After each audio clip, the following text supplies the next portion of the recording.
Here's an update now. Marijuana dispensaries are one step closer to having more avenues to handle their cash flow. The U.S. House passed the Safe Banking Act. State Treasurer Mike Frerichs is hoping the Senate will follow suit before recreational marijuana sales start in Illinois. WCNI3's Gabrielle Franklin is live now in Springfield. So what are dispensaries saying? Well, Jennifer, medical cannabis dispensaries say that banking is not a major issue here in Illinois, but if this measure were to pass, it would create new opportunities for their businesses.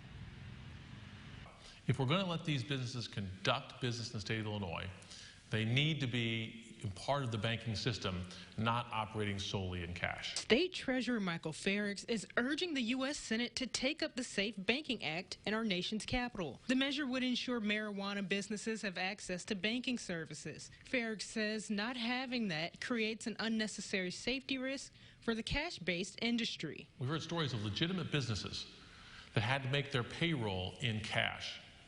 When you're taking a duffel bag full of cash and passing out to individuals the same day, that is inviting criminal activity. It's inviting criminals to come into the workplace to hold them up for this cash.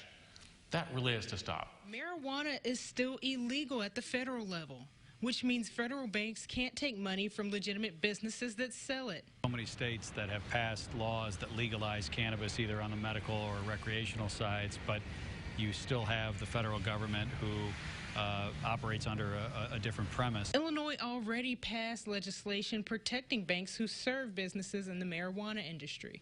Chris McLeod with HCI Alternatives says having federal support would make a world of difference. I think a lot of folks in this industry are turning towards state regulated banks as opposed to federally regulated. But it has been a challenge, and it does provide some difficulty. Yes, we have a banking partner, but we still are not able to do some things that that almost every other legal industry is able to do.